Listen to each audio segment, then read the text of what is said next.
I thought it was interesting that the way that it starts, this first section that we're reading is, you should keep my statutes. There's no explanation. It's, you're going to do this. Don't ask me why. You're going to do these things. I'm your father. Yeah. And so it almost seems like in some of the places he's saying, I'm the boss. I created you. Like, you just do this. Don't ask me why. And then in other places, he actually explains a little bit about why. Is that what's going on here? Don't ask me why. I think there's two levels to that. And the first one is just what you're saying, that I'm your father. You do it because I said so. Yeah.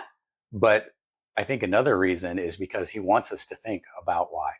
He wants us to look at all of these things. I mean, these rules kind of seem random, but they're not random. There's a reason they're put here together, and there's a reason they're put in this order. And he wants us to look at all this and, like, what does this have to do with this? And see the connections between them. But to obey them, we don't have to know why, is right. what I'm saying. Exactly. Well, because he doesn't want us to ask why and then reason out why we think he wants us to do it, and then decide that we don't have to do it because we know why. Right. I'm just addressing the question about why didn't he explain it? Yeah. And one of the reasons is because he just wants us to do it and trust him. But another reason is because he wants us to think about why. He wants us to dig in. Yeah, I get it. Well, and it's like, because I took you out of Egypt. Exactly. Is why I need you to do this, and doing this is going to set you apart from the pagans. The pagans around you. But I like how it ends in 20 verse 8. It's observe these things, do these things, and you will be sanctified. Yeah. And so the purpose is sanctification. Well, I also wonder, now this is that question of like trying to guess why, what these things mean. And it's like, you think about not letting cattle breed with a different kind, or your seeds, 2 different kinds, and all of that. And you think about fast forward to today with genetic modification and all this stuff. And it's like, it's almost like still recognizing him as creator. I created this type of cattle, or I created this type of seed, or this type of fruit bearing. It's like, allow it to grow, and it's not yours, it's mine. Right. You're not just to take of yourself, and you're not just to disregard the uniqueness of each like type of thing that I created. Because you think about how much have we lost in varieties of fruits or varieties of animals or whatever. Mm-hmm. The more we try to like narrow down genetics for whatever reason for our own purposes. And I'm not saying that that's necessarily what it's talking about, but I do kind of see the idea of just respecting God's creation as he created it, and allowing for those things to remain distinct. But it was hard for us as farmers. Like, I remember thinking about that. I'm like, we're planting 3 different kinds of peppers in this field. Mm-hmm. Is that okay? Yeah, because I mean, like, what does this really mean? And I'm pretty sure the rabbis like talk us out of some of that intensity of feeling like we can't do that. I can't remember how, but way back in the day, I like read some of that stuff trying to understand like, what does he actually mean by that? Mm-hmm. What are we actually allowed to do? And like, with certain, like corn, you got 20 miles and it's going to crossbreed. Mm-hmm. But with peppers, what is it, like 100 yards or whatever? It's not far. Mm-hmm. So they're not going to cross pollinate when they're just in the same field. They're just not like right next to each other. If you've got poor subsistence farmers, they only have one field. Right. And they got to plant multiple different things because they have to eat what they grow. I mean, they're trading some too, but it's not like you can't grow a row of this and a row of this and a row of this. At least it seems to me like it's more like mixing things all up together that it would be about, because then it's just kind of chaos. It's like the tares and the wheat. Those 2 things are going to be growing up together, and ideally you'd want to just have wheat. So when it comes to the harvest, it's easier. And if you grow barley and wheat together, mixed up in the same field, will they ripen at different times? I think grains are way more obvious. Yeah. Mm-hmm. Because you sow them, cultivated vegetables. Exactly. Well, grains are, I think, is what he's talking about. as a nation. Yeah, given that was the foundation of Well, it gets a little confusing, and when the same command is given in Deuteronomy, and it says, "Don't plant this other stuff in your vineyard." Like, well, does it literally mean a vineyard where you're growing It's a grapevine, or is just That's vineyard like an idiomatic expression for any field where you're growing stuff? The other thing I was thinking about is like back then, without the scientific advancements, it's like if they did get hybrids, then they don't get seeds to harvest to plant the next crop. So it's like, well, if that happens once or twice, like no big deal. Everybody's still got seed. But if that was a way of life for them, eventually there'd be famine. Yeah. Because they wouldn't have the seed they need. Right. And so. Or all of your sweet peppers are now hot peppers, and half the Exactly. family can't eat it. Exactly. So it is one of those things where it's like, I think that could be part of the reason, because God knows like what's going to happen eventually if they live Preserve like your this. seed. Yeah. So, and there's obviously other things that we can parallel that too, but it's really just this idea of like, how if he makes this commandment and then he says, well, because like 20 years from now down the road, if you keep doing like this, here's what's going to happen. Well, everybody's going to have one variety that's susceptible to one disease. And they're going to what? They're going to break the commandment, start doing it 20 years down the road, they're in trouble, and their children are doing it the same way. And now it's like, it's not sustainable. It's not life-giving. And so I'm sure that that's part of it, but it's like, yeah, if I were God, how would I have said that to people? Well, you don't, you just say, just do this. You don't explain electricity to a toddler when they're sticking something into the electrical socket. Mm-hmm. You just say, don't. And I think that that's really a lot of what we're getting in some of these commandments. It was probably would have been too complicated to explain to them. And even if he had been able to explain it to them succinctly, it's not something that would make humans be like, oh, I shouldn't do that. It would be like, well, let's test that out. Which we're good at. Well, I think it's interesting, verse 19. We go from, first of all, keep my statutes. It's like, don't breed different kinds of cattle, don't sow two kinds of seed, don't wear two different garments. And now we're talking about sexuality. Yep. Mm-hmm. You know what I mean? So he's obviously talking about a bigger thing here. He and is. It's about not being mixed, and not combining things that are not supposed to be combined. Right. And that's, exactly. so now he gets real personal and he hits sexuality from every single angle, to clarify, because the pagans are doing this. And even this culture that we're at today was like, don't turn your daughters into prostitutes. Mm-hmm. Mm-hmm. Who does that? You know what I Isn't mean? it interesting? Everybody in America is trying to. Or the land shall fall into prostitution, the land becomes full of depravity, and it's. But it's interesting that he interjects this man lying with a woman's slave, and then the next thing is fruit. And then it's like, what's the fruit of that? And then it's the laws regarding fruit, and then it's back to the sexual things, but then you have this medium and necromancy. So it's just this pagan interesting, like agriculture, sex, pagan agriculture, sex. Well, and it is interesting because even when you look at like 19, he's like, don't let so cattle, like one that a lot of the livestock was used in sacrifice, and certainly they could eat this stuff, but it was very valuable stuff, and it wasn't the stuff that they necessarily ate every day, like if it was food for them, but it was definitely used for sacrifice. So there's that aspect. Then there's the fruiting plants. So that's food. That's definitely food. And then he's got what they're wearing. So it's like the sacrificial stuff and the food, and then what they're wearing. It's like, it is personal.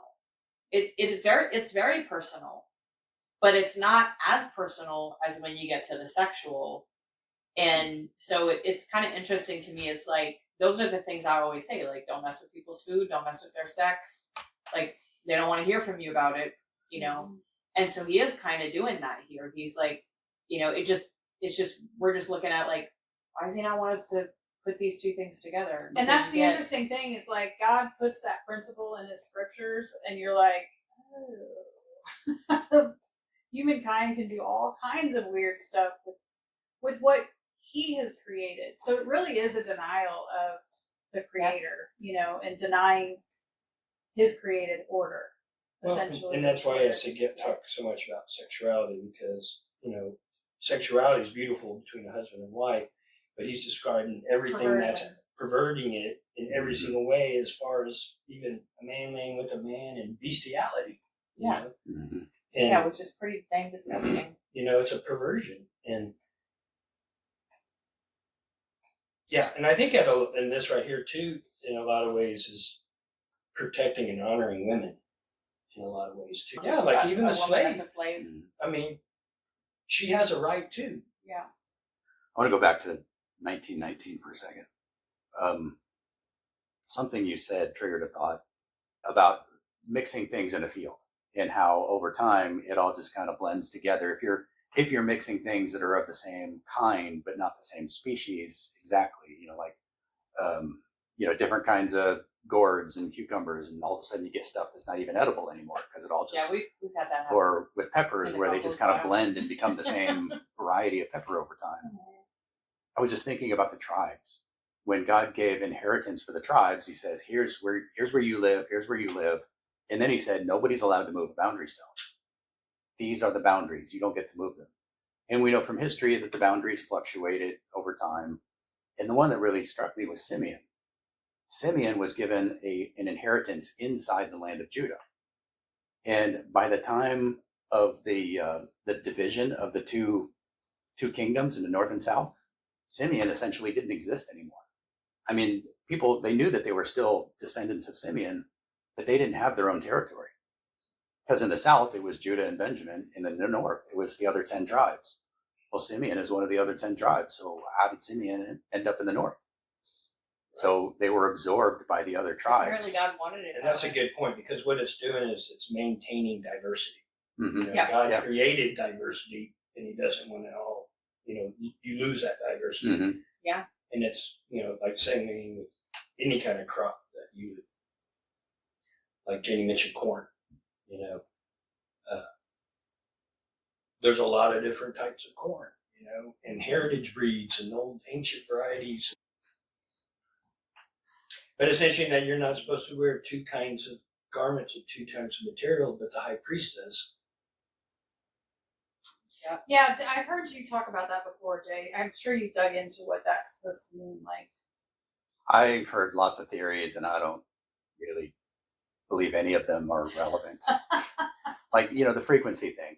I don't really think that has anything to do with it. And any fabric is going to be a mix of potentially hundreds of different molecules. I don't even think it really means anything. But I mean, there are, you know, the combination of things do creates, you know, some kind of fields and whatever, but I don't think that's the reason. Because you can wear a linen and a cotton, or linen and wool or whatever, different garments at the same time. You can even layer them, and that would have the same kind of effect. You just can't weave them together. And the high priest, it's kind of or the priest have linen rather. and wool, right? Yeah, linen and wool is by implication, because the Hebrew words for the Animal. like the different threads, like the scarlet and blue and this kind of stuff. The word, I think, literally means wool. But was it really wool, or was that just the word they used for all thread? It's hard to tell. I don't mix animal and plant fibers. It specifically says linen and wool. Mm-hmm. So if somebody wants to limit it to linen and wool, I'm fine with that. If someone says you can't mix any fat fibers together, it's like, well, that's a little silly. That's not what it says. Mm-hmm. But at least there is a pattern of plant and animal fibers. Yeah. Okay, so that's kind of where I've drawn the line. If wool is the only animal fiber I can think of that people make clothes out of, I mean, leather, of course, but you don't take leather thread. Similar to wool. Usually any wool garment you have, if you're going out of your way to get a wool garment, it's pretty much 100% wool. Everything else. Yes, there's wool blends now. Oh, there's also silk. It on the fast fashion side, there's a lot of wool blends. Silk, same thing. Probably a lot more blends now than some others, but it's really hard. Most to blends pull are with off artificial silk stuff, though. It definitely Anything has on issues. Amazon's probably not kosher. Absolutely not. Absolutely not.